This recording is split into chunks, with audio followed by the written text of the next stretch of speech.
Hello friends, Calicut യൂണിവേഴ്സിറ്റിയിലെ പഠനമൊക്കെ കഴിഞ്ഞ് ഇനി അടുത്തതെന്ത് എന്ന കൺഫ്യൂഷനിലാണോ നിങ്ങൾ? എങ്കിൽ ടെൻഷൻ വേണ്ട. ഡിഗ്രിക്ക് ശേഷം കൃത്യമായി എന്തൊക്കെ ചെയ്യണം എന്നതിനെക്കുറിച്ച് അടിപൊളി ഒരു ആക്ഷൻ പ്ലാൻ തയ്യാറാക്കാൻ നമുക്ക് ഈ എക്സ്പ്ലെയിനറിലേക്ക് കടക്കാം. അപ്പോ 6ാം സെമസ്റ്റർ പരീക്ഷകളൊക്കെ ഒരുവിധം കഴിഞ്ഞു കിട്ടിയല്ലേ? വലിയൊരു ആശ്വാസം തോന്നുന്നുണ്ടാകും, ഉറപ്പാണ്. പക്ഷേ അതിനൊപ്പം തന്നെ മനസ്സിൽ ചെറിയൊരു പേടിയും കാണും.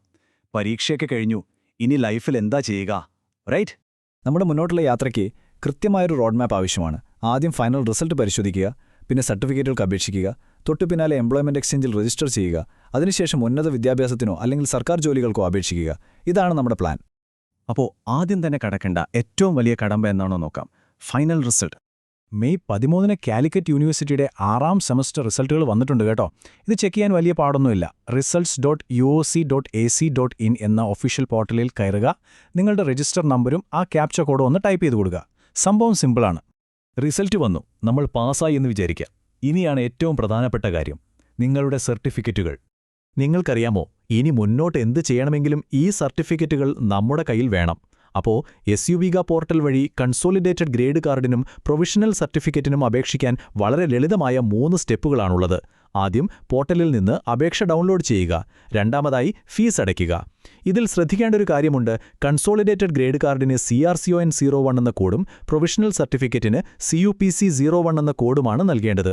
ഇനി അവസാനമായി ഈ പൂരിപ്പിച്ച അപേക്ഷയും ചെലാനും പരീക്ഷാ കൺട്രോളർക്ക് പോസ്റ്റ് വഴി അയച്ചു കൊടുക്കുക. ഇത് കഴിഞ്ഞാൽ പിന്നെ ഒറിജിനൽ ഡിഗ്രി സർട്ടിഫിക്കറ്റിന് അപേക്ഷിക്കണം.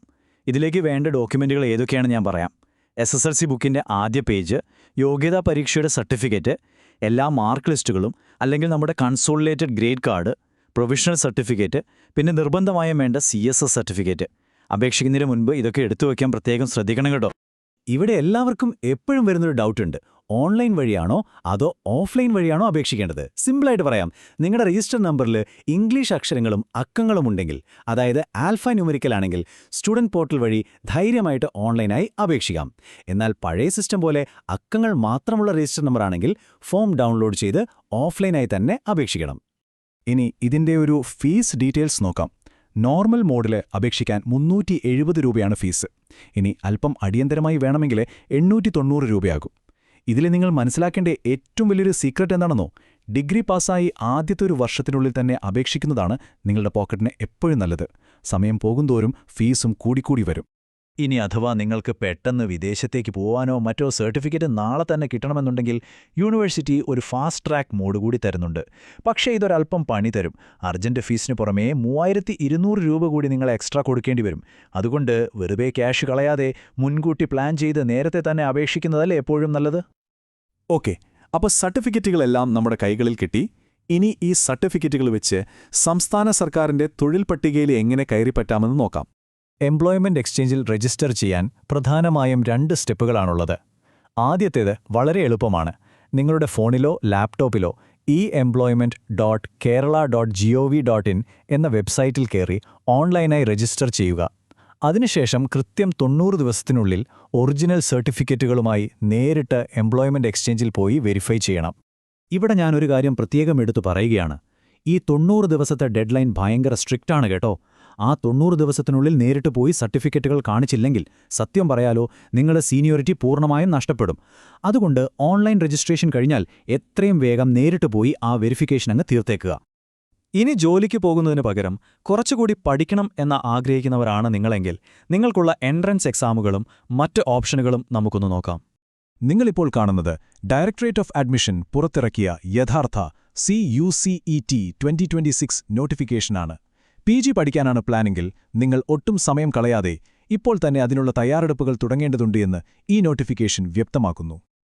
ഇതിലെ ഏറ്റവും നിർണായകമായ ഡേറ്റുകൾ ഒന്ന് ശ്രദ്ധിച്ചേ. ഓൺലൈൻ രജിസ്ട്രേഷൻ ഏപ്രിൽ 16 വൈകുന്നേരം 5 മണിക്ക് അവസാനിക്കും. അതുപോലെ പ്രവേശന പരീക്ഷകൾ നടക്കുന്നത് മെയ് 14, 15, 16 തീയതികളിലായിട്ടാണ്. ലാസ്റ്റ് ഡേറ്റ് വരെ കാത്തിരിക്കാതെ എത്രയും വേഗം അപേക്ഷിക്കാൻ പ്രത്യേകം ശ്രദ്ധിക്കുക.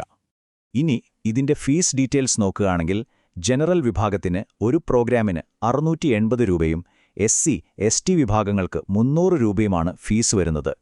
SBI ഓൺലൈൻ പോലെയുള്ള ഈ പേയ്മെന്റ് സംവിധാനങ്ങൾ വഴി വളരെ എളുപ്പത്തിൽ തന്നെ നമുക്കിത് അടയ്ക്കാവുന്നതാണ്. യൂണിവേഴ്സിറ്റി PG കോഴ്സുകൾക്ക് പുറമേ വേറെയും കിടിലൻ ഓപ്ഷനുകളുണ്ട് കേട്ടോ. നിങ്ങൾക്ക് MBA പഠിക്കാനാണ് ആഗ്രഹമെങ്കിൽ KMAT കേരള എൻട്രൻസ് എഴുതാം. ഇതിൽ 180 ചോദ്യങ്ങളുണ്ടാവും, കൂടെ നെഗറ്റീവ് മാർക്കിങ്ങുമുണ്ട്. അതുകൊണ്ട് സൂക്ഷിച്ചു വേണം അറ്റൻഡ് ചെയ്യാൻ. ഇനി അതല്ല, പഠിത്തം നിർത്തി പെട്ടെന്നൊരു കോർപ്പറേറ്റ് ജോലിയിലേക്ക് കയറാനാണ് താൽപ്പര്യമെങ്കിൽ hospital administration, digital marketing, HR തുടങ്ങിയ മേഖലകളിലെ 6 മാസത്തെ ഷോർട്ട് ടേം ഡിപ്ലോമ കോഴ്സുകളും നിങ്ങൾക്ക് തിരഞ്ഞെടുക്കാം. ഒരു ഫ്രഷർ എന്ന നിലയിൽ വേഗത്തിൽ ജോലി കിട്ടാൻ ഇത് ശരിക്കും ഹെൽപ്പ് ചെയ്യും. അവസാനമായി, നമ്മളിൽ ഭൂരിഭാഗം പേരും സ്വപ്നം കാണുന്ന ആ അൾട്ടിമേറ്റ് ലക്ഷ്യം, സുരക്ഷിതമായ ഒരു സർക്കാർ ജോലി. അതെങ്ങനെ നേടാം എന്ന് നോക്കാം. ബാങ്ക് ജോലികൾ ലക്ഷ്യമിടുന്നവർക്കായി വരാനിരിക്കുന്ന പ്രധാന പരീക്ഷകളുടെ ഒരു കാലണ്ടർ തന്നെ ഇവിടെയുണ്ട്. ഓഗസ്റ്റിൽ SBI PO, IBPS PO preliminary പരീക്ഷകൾ നടക്കും. അതിനുശേഷം ഒക്ടോബറിൽ IBPS ക്ലർക്കും നവംബറിൽ RRB PO പരീക്ഷകളും നമുക്ക് പ്രതീക്ഷിക്കാം. നോക്കൂ, സമയം ശരിക്കും വളരെ വിലപ്പെട്ടതാണ്. വളരെ കൃത്യമായൊരു സ്ട്രാറ്റജിയോടെ വേണം ഈ പരീക്ഷകളുടെ പ്രിലിമിനറിക്കും മെയിൻസിനും തയ്യാറെടുക്കാൻ. ഇനി കേരള PSC പരീക്ഷകളുടെ കാര്യമെടുത്താൽ 2026 അവസാനത്തോടെ വലിയ വലിയ അവസരങ്ങളാണ് വരാൻ പോകുന്നത്. സെപ്റ്റംബർ ഒക്ടോബർ മാസങ്ങളിൽ LP, UP അധ്യാപകർക്കും ലാസ്റ്റ് ഗ്രേഡ് സെർവൻസിനും വിജ്ഞാപനം വരും. പക്ഷെ ഒരു കാര്യം പ്രത്യേകം ഓർക്കുക, ഡിഗ്രിയുള്ളവർക്ക് LGS പരീക്ഷ എഴുതാൻ കഴിയില്ല. എന്നാൽ ടെൻഷൻ വേണ്ട, തൊട്ടുപിന്നാലെ ഒക്ടോബർ-നവംബർ മാസങ്ങളിൽ എല്ലാവരും കാത്തിരിക്കുന്ന LD ക്ലർക്ക് വിജ്ഞാപനം വരും.